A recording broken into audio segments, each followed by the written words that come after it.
Howdy, neighbors. It's Ann Roshar, your hostess with the mostest, not your average neighbor. And today I am on location, very big deal, on location at Kirkwood Community College here in Cedar Rapids, Iowa, with a very special guest. I'm so excited to be here. I was just explaining to them how I was in radio back in the late 1900s. I was a DJ for KCCK, Your Jazz Connection, and such blast from the past memories that come back with that. So before we get started and I introduce you to our guest, I want to shout out a neighbor. My husband and I got into season 4 of Love on the Spectrum this weekend. And if you don't know these people and love them as much as I do, I don't know that I want to know you. Love on the Spectrum, Netflix. They are the kings and queens of dating and humanity, so definitely check them out if you haven't yet. Logan stole my heart this season. And then Madison and Tyler are so in love, and that was cute too. Anyway, so not without further ado, I'm going to introduce our fabulous guest today. And I apologize, but I am going to read from a script. Tara Louisa Allen is an experienced educator, consultant, and veteran dedicated to helping people maximize their potential through innovative strategies and leadership development. She does a million things, but she serves as lead faculty and coordinator of the marketing management program at Kirkwood Community College, hence why we are here today. Thank you so much for that. And she also is the founder of Eagle Eye Vision Consulting. Tara works with organizations to improve efficiency, enhance strategic thinking, and create inclusive environments. I also want to say she is the host of My Story, My Reality podcast, where she engages with listeners in thought-provoking discussion on personal growth, perspective, and resilience. And I was a guest on your podcast, I think last year, right? Yeah, about a year ago. Welcome, Tara. I know. Thank you so much. Thanks again for letting me in the setup. This is Crash so Kirkwood. exciting. We crashed Kirkwood. Yes, Yeah. we are. It's in between classes. Right. So welcome. I like to, I don't know that you know this story about our paths, but I used to watch you a lot and be very interested in when you did the Zumba with the drumming. Oh, the What pound. was that? Yeah, pound. So I didn't know that. You were just leaving. You were just moving, and so Trisha Brink. Yeah, Trisha Brink. And She- her husband works here. Yes, she took over the class. It was a PWN night out, actually. We did, and it was like right when you were leaving, Yeah. you moved, and then luckily you came back. And I'm not sure how we got in. Oh, did we meet at a Metro Economic Alliance event? Possibly, or I think I might have reached out. Or was it PWN? I might have reached out, through PWN for like class stuff, and we had coffee. Right. We Yeah. had coffee. And we I had met. a bunch of students who were in becoming realtors. Yes. But also during that time, you had said that you had just went to Feedwell Yes. for breakfast. Yes. And I was talking about how my son worked there. And I think, what color And hair did he have had then? green hair. Yeah, he had green So hair. you told me about that. I'm like, oh, I just saw him. Yes, which kind of made us even bond even closer. And then, so let's firstly talk about your, give us a little brief story of who you are and what you do. I mean, you do so much. So let's. Yeah. Oh gosh, who Yeah. am I? Who are you? Who am I? Who is Tara? Unassuming. Unassuming Tara. I would say, live life to the fullest. And I think have like some philosophies of just life's meant to be lived. That's why I think I do a lot of things to feel alive. A lot of the things on my plate are integrated into my joy. So I ask myself, is this joyful and is it not? And if it's not, then I get rid of it. I ask myself, is this reciprocal? Is this bringing me energy, or is it draining me energy? And I take the things that are draining me energy and I consider them. I don't just fully cut them out because it just might be a season, but I do consider it. And then after consideration for a time or a period, I might stop that. I also am pretty good at, there's reminiscing and then there's missing who you were maybe in a different decade. So, I used to be a salsa dancer and I used to do all these things. And yes, I still love to do that. That's not my identity right now. And I'm okay with letting that be put to rest, instead of, so being present, also considering opportunities that come. I'll just, same thing, consider, is this thing in my joy list? Right. And if it is, then I can integrate it and have the energy to do all those things, to where I get asked a lot, when do you sleep? Yeah. And I sleep a lot. But when I'm awake, I'm living passionately and joyfully. That is so important. I think I always say I'm better busy, but does that, I'm not a better human. Right. I'm just better functionality wise, right? Yeah. Like when I have a lot on my plate, I feel energized by that. But then Sundays are couch rot days, especially in the winter because, and then I feel a little guilty about that, but it's like there has to be a balance there somewhere, I'm sure. How do you find your focus to get back in the game after the so-called sleep that you do? Because I don't believe you sleep. I would say that I'll try to listen to my body. And just for instance, 2 weeks ago, we had spring break, and I decided to pretty much just stay in bed for 3 days. I didn't feel like working out. I wanted to read. So that was one of the things on my joy list that was missing. And although I didn't eat glutinous cookies, I did eat gluten-free cookies, and I didn't feel bad about it. And well, good. I didn't work out, and I read almost the book I wanted to finish back in January. Yeah. And just had time to not see anybody and not do anything, and I didn't open up my laptop, and I refreshed. Good for you. Good for you. Was there a turning point that happened in you that you said, I've got to find the joy rather than, run like a crazy person? Yeah, there's multiple. So I don't know how deep. Do you want to go deep? No, let's just go. I love deep, but I have a few. Whatever you're comfortable with. I'll give you maybe like mid.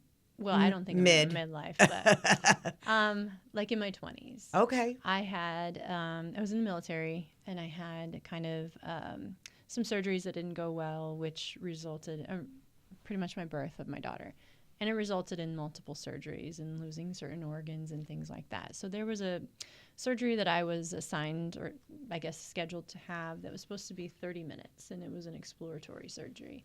It ended up becoming 3.5 hours and very difficult on my body. So I experienced, in my reality, was like flatlining for however long and like losing my hearing, feeling the life leave my body, but then my energy expanding out larger than my body.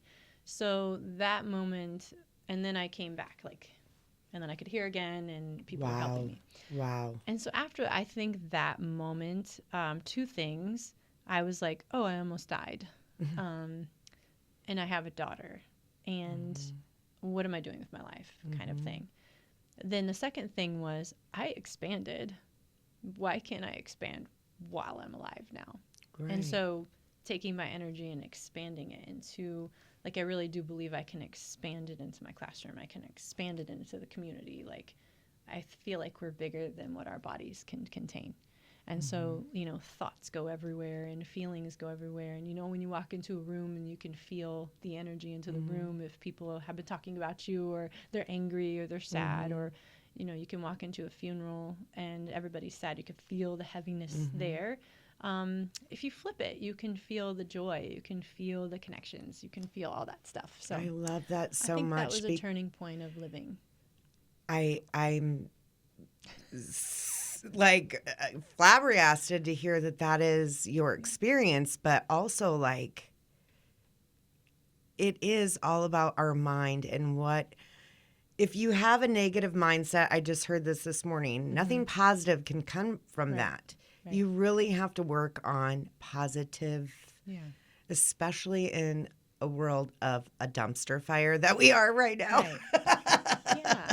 So we have to find our neighbors, do kind things, be kind humans, and find the fun Find in fun. life. Oh, I love fun. Find the joy, find the fun. Well, thank you for sharing that with you. And I'm embarrassed that I didn't know that before. So, I could go a little deeper, but we'll, okay, maybe next time. Yeah. Okay, great.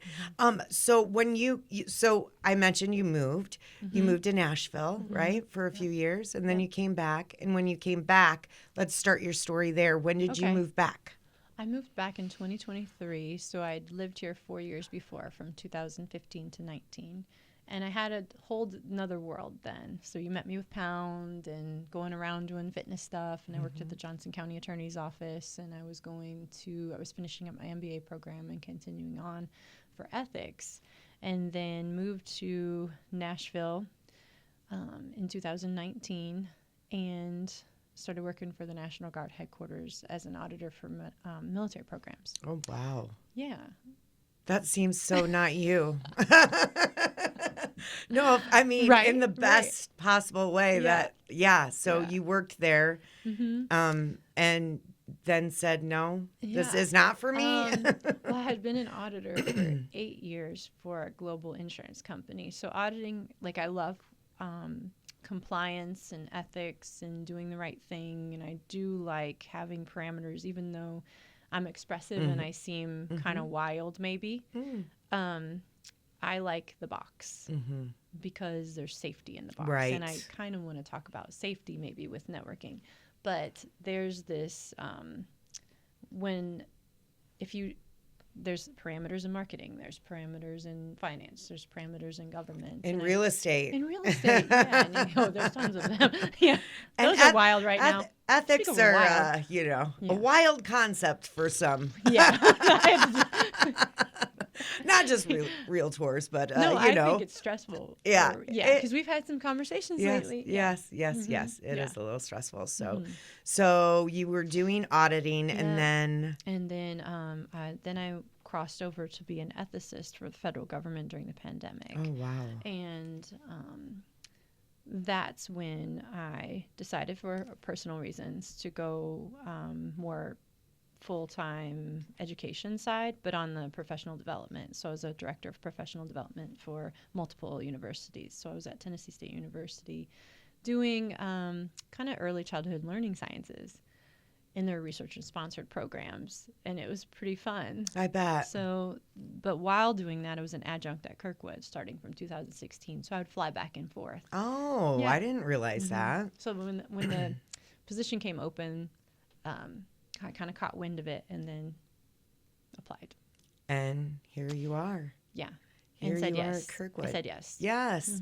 Are you are you happy with that? I Yeah. feel like you are. I feel like this is your vibe. It is, and I didn't know it. So before I moved here, I was training to get back into the military. So I was training Really? to go back into I was Air Force, and I was going to switch to Army. But if I were to stay in Air Force, I wouldn't have to do boot camp anymore. But I was training to go to boot camp for the Army. Oh my gosh. So if Kirkwood hadn't snatched me up, I would be in the military right now. Wow. Thank And I don't goodness. think a lot of people knew that. Thank goodness the universe kept you I know, here right? because Now you I'm- have touched so many people's lives in this amount of time that you've been back. That's really 2023, 3 years. Yeah, 3 years. Less than 3 years. So this You've summer I'll made be a 3. huge splash in this community. And if you don't know Tara, she can be found in many different places. One is a teacher, instructor at Kirkwood. Also, she's doing speaking opportunities like Fiercely You that I just saw her at in just a couple weeks ago at the U conferences. And you're also, are you still an ambassador to Metro Economic Alliance? I'm not an ambassador. I'm a member. A member, And and I have a consulting business. you Eagle have Eye a Vision. consulting business. And tell us more about that. Okay. So I started a consulting business actually on 11/11/22, which is Veterans Day. Okay. And it's called Eagle Eye Vision. And so the eagle, I was working at Kirkwood, and we are our mascot is our eagle. I'm Native American and also a veteran. And so this eagle is kind of like a pinnacle to everything that I am. And vision is relative because vision and perspective can change depending on where you're standing. And so the vision is part of perspective.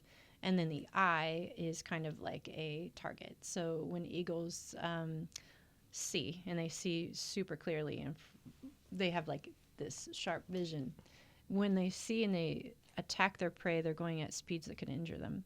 But they are precise. And so just that whole targeting thing. So what I did with Eagle Eye Vision was I have 4 pillars. And one is professional development. And at the time I was the professional development director, and I knew we had a PD budget. So I was like, okay, I have services that can service your professional development in any organization.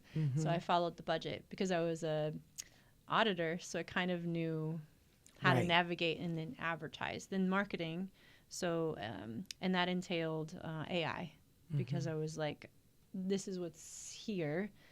I don't need to understand it, but I can teach it. And then have the inclusion piece, so how to have safe environments.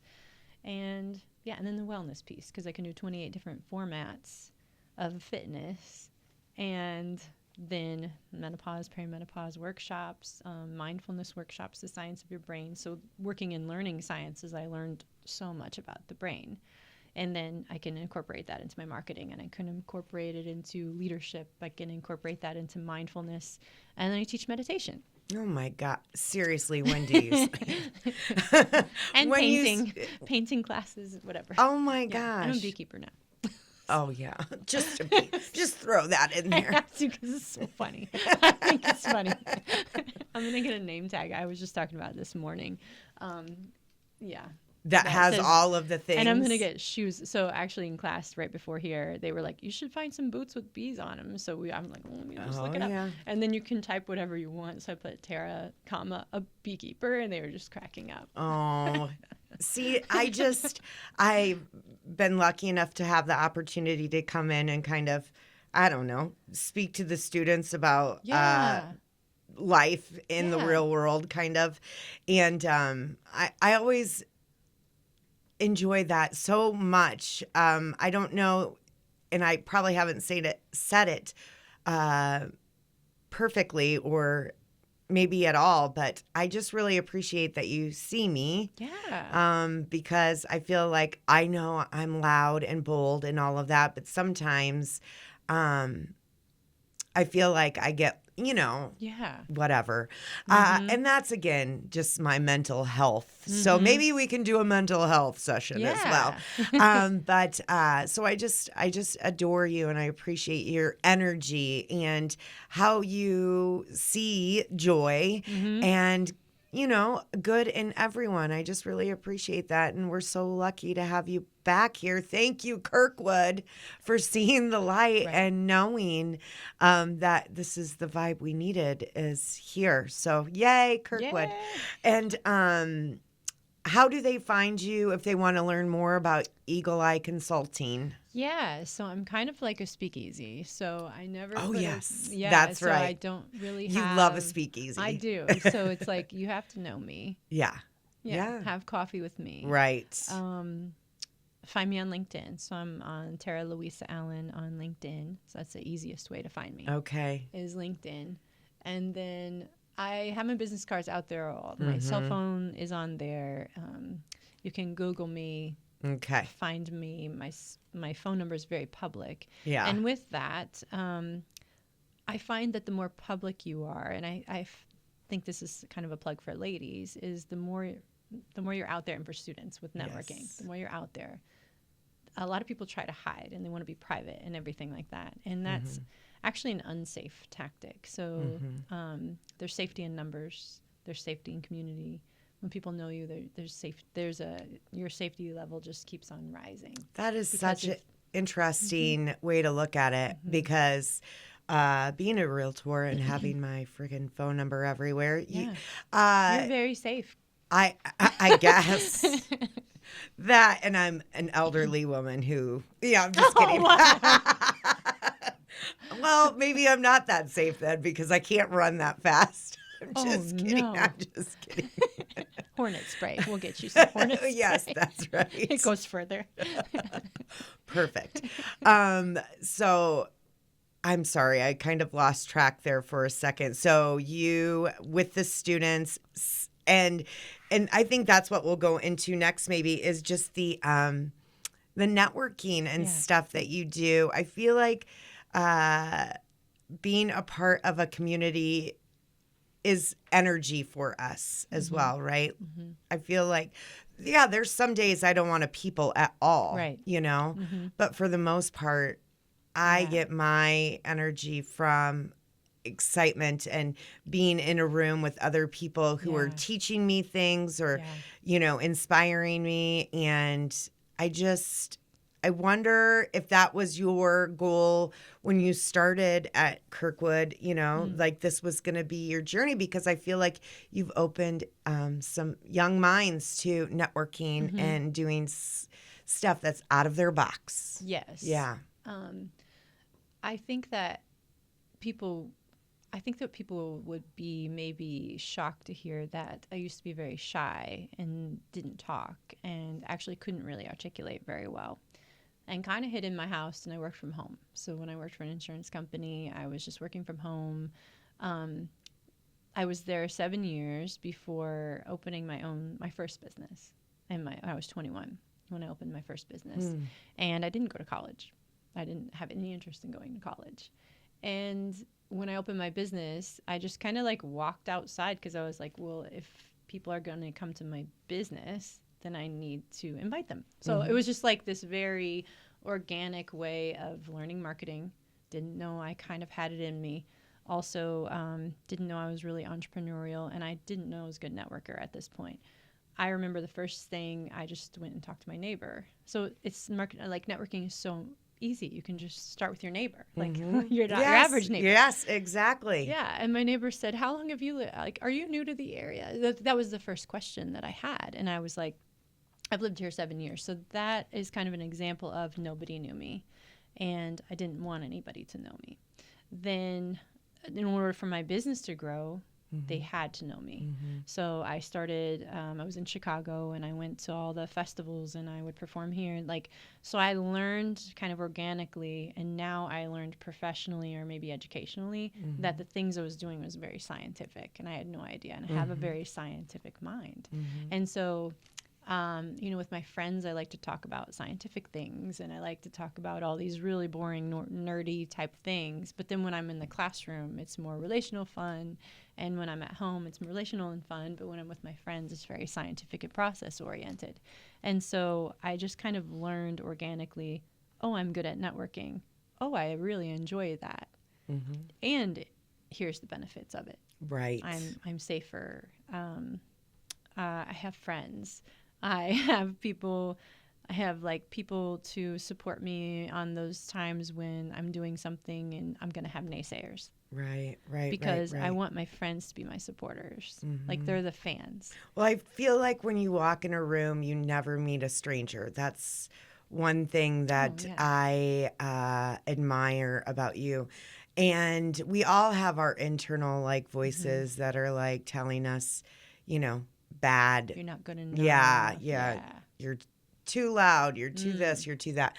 Yeah. Mine's Tina. Nonsense. Mine's Tina. Tina is a bitch. Oh, snap. Oh, sorry. Okay. You can swear on here. It's fine.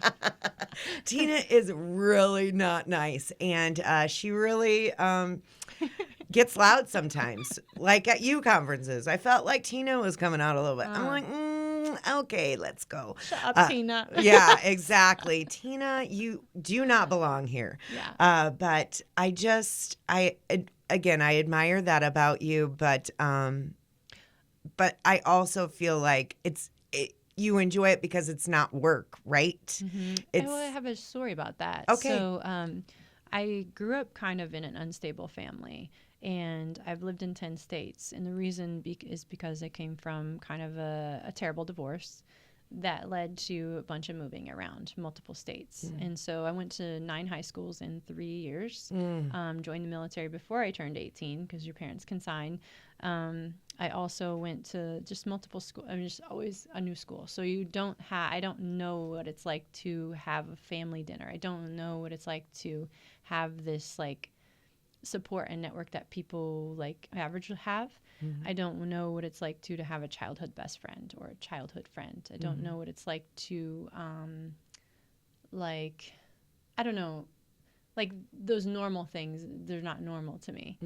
I know what it's like to move around and then have a new set of people in front of me and a new set of people in front of me and a new set of people in front of me and just not have the same. So I've had this unfortunate practice of going into a new community and then finding where you fit in, going into a new community and finding where you fit in. And what I did eventually was turn that into a superpower of I already know what this is like. And everywhere that you go, community is kind of the same. You've got the same kind of people. And then I switched it to, instead of me, the mindset, instead of me trying to fit in, I go in and I'm like, I belong here. Right. So people will ask me, where's your favorite place? Do you miss Nashville? Do you miss Chicago? Do you miss all these big cities, you know, that all these people are wanting to run to, our students are wanting to go to? And I'm like, no, I am here. This is my home. Wherever I am is home. Right. And I go in the mindset, and if I'm here and this is my home, I belong here. And if I'm going in the mindset, I belong here, other people actually treat me as if I belong here. And they feel like I've always lived here because it is so wild, and it's all just a mindset shift. But if I were to come into this community trying to fit in, I'd be pushed out because my mindset is I don't fit in. You see what I mean? And so other people perceive you as not fitting in because your mindset, and then you think you're a victim and that people pushed you out, but actually you came in with the mindset that you don't belong here. Yeah.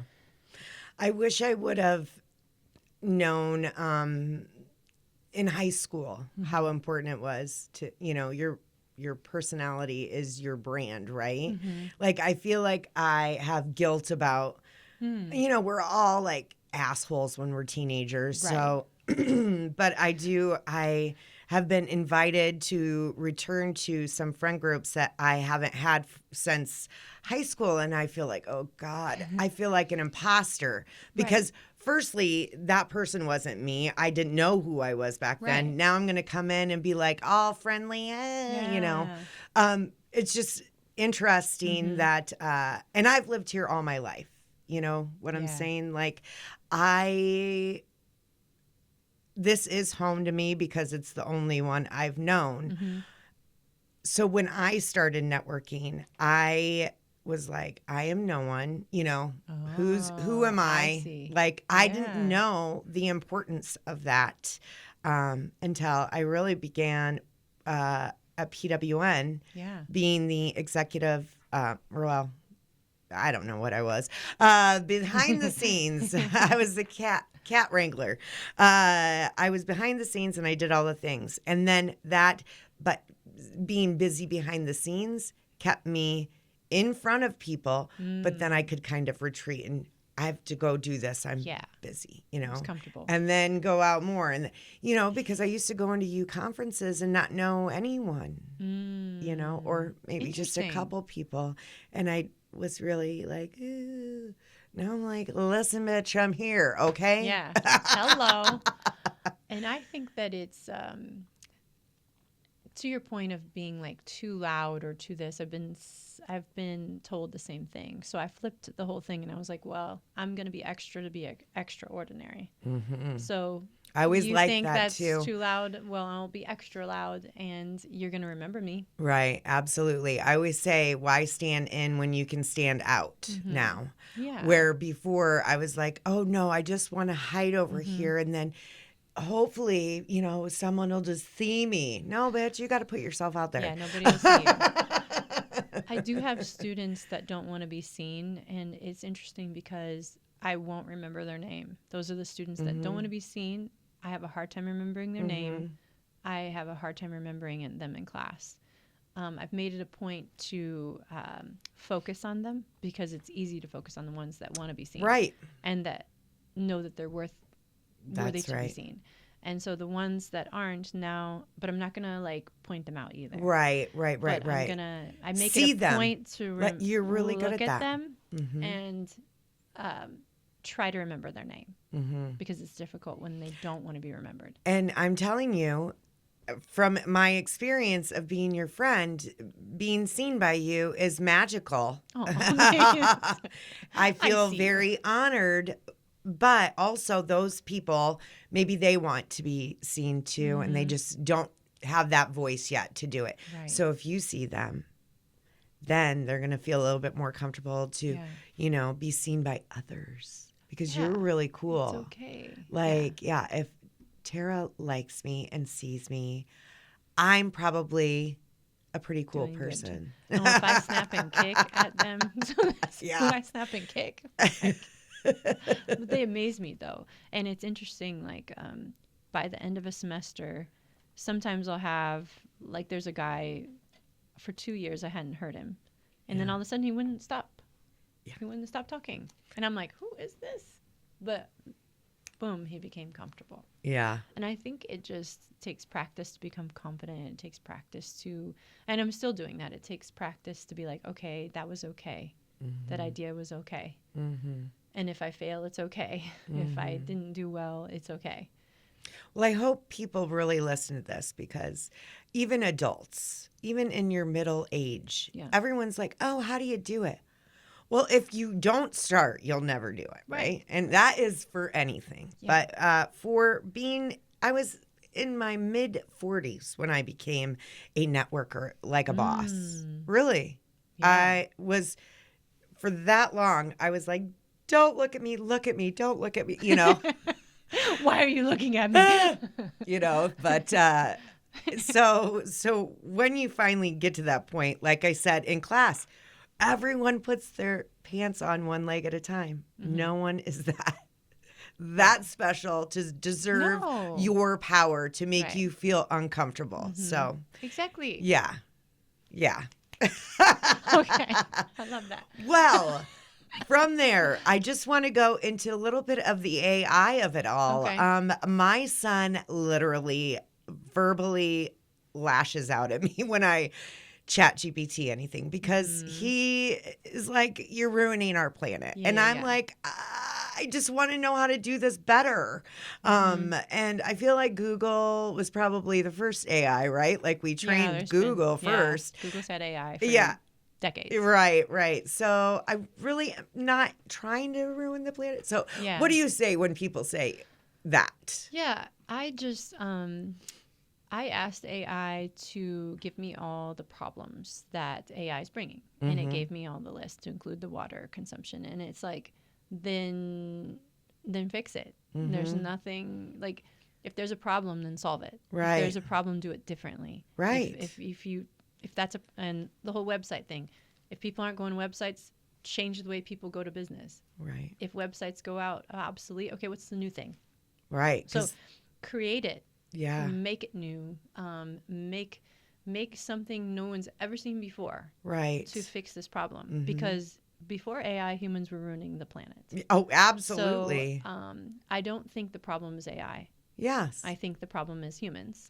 Oh, absolutely. So I think that people really need to take a look at themselves because they created AI.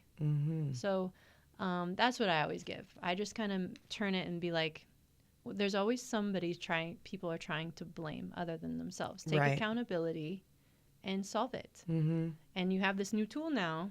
Use the tool to solve the problem that you created. And tell us how to use. That's my advice. I love that so much. Tell us how to use the tool. Oh, yes. You gave us a very smart prompts. Yeah. So use the word imagine to unlock the brain because that's what we do. What we do on other humans, and it's mimicking a human brain, superpower brain. So use the word imagine and then do a smart prompt: who, what, when, where, why. Use your brain to think about the prompts, and then do you understand? You're going to get a better output. So the more information that you can put in, who, what, when, where, why specifically, and then anything you can imagine. Imagine you have a doctorate in sustainability and a doctorate in agricultural science and a doctorate in water consumption and that you've done 50 years of this. Imagine whatever, and you can and then AI will go ahead and go to college for you in 2 seconds. and then solve the problem for you. Imagine you're a chemist. Imagine you're a world-renowned famous chemist. And then that chemist with the agriculture and the bio and the which now is a team, which is what humans do, and take 10 years to not solve the problem. Now they've solved the problem in 10 seconds. Then just do the thing. Here's my budget. Here's what I have. Then do it. Then we aren't hurting the planet. I love that. I talk to it. I've been starting to talk to my AI, my Chat GPT, a little bit more. Like, how do I solve a personal problem? You know, how am I kind? How can I say it with being kind and not reactive? Right. So sometimes, you know, you need that, like, take a step back. We're going to do this. But my Chat is so nice to me. Like, love that. you are so amazing. Yeah, I mine. love this for you. You know, I'm like, thanks, So Chat. validating. But you mentioned a little bit of an experience where you talked to your Chat in the morning, and didn't your Chat feel, or It whatever, told me, your It AI? told me it's not going to do it for me. Yeah, Like, it had its own mind. yeah, And it said it wasn't going to do it, and it didn't. yeah, So I had to create the presentation. yeah. Didn't help me. Really? And then one time it told me, I'll tell you tomorrow. And I was like, I need it tonight. But okay, Wow. I'll just do it. Wow. Yeah. So a couple times it's Interesting. told me that. And then I would be I like, said something like it was cold, and my phone was like, then go outside and warm up then. And I was like, who in the world just said that? Yeah. So my phone has Wow. talked to me before like that, like sassy. wow. Yeah. Okay, let's talk about you conferences. You said that there was a funny story on your journey to become a speaker at 2026 Fiercely Oh, You. yeah. And I'll kind of end with that. So I was doing the handouts, which I never do. So that was kind of a first time thing. And I did that because we had deadlines. I work really well with deadlines. Yeah. So then I did the handout so everybody could have it. And then I kind of like gifts. So I was thinking of the word fierce, and the person that I think is fierce is Queen Herbie. And that's who I listened to. Right. And so I was like, I wonder. And so I was just kind of veering off from the task. And I was like, oh, I wonder if she's on tour. So I bought tickets. And so I'm going to Nashville in July. So if I hadn't done the conference, I wouldn't have known that my favorite artist was on tour. Right. And then I was like, I wonder if she's got some merch. And so I bought a couple things. And I'm That's like, oh, right. I could. Then my mind just kept going. And I was like, oh, I could do this really funny thing. And so I had to go through all the cards. And I went through Spotify, and I found like the perfect intros and everything. Yes. And then it was a last minute decision to put the songs on. Yeah. So it was just this really funny thing of like leading to creativity. So I was And I thankful. think that that's important. That's what it I used really, AI to do that is the tool, is that it improves your imagination a little bit. It improves your creativity to be able to rein it all in so you don't sound like a cuckoo bird talking on a podcast. Just kidding. Well, I took it was the only one that I took notes on. Oh, snap. Yeah, look at all my notes. And, you I know, love and I'm that. going to be using them because I feel like it was such good stuff. I could have heard more of that. So that would, and I think I already said my feedback to them, like more like tangible stuff that we can take away as individual small business owners, you Yeah, know, yeah. sometimes. Cool. But always the voices of you and stories of you Yeah. and those are always so inspiring. And it's always a great event. It's reminding yourself to take care of yourself by fellowship and, you know, learning and Yeah. crying if you know, Yeah. if you feel like it. And Right. all of the things. So yeah, I thank you so much. And we're going to have to you. bring you back to talk more about the AI of it Okay. all. And because you have a very special trip coming up. Wow. Yeah. Can't wait to hear all about it. Thank you. Stay tuned for more on that. Yes. And neighbors, don't forget to like, follow, share, comment, all the things on Not Your Average Neighbor. And we'll see you next time. Have a good one.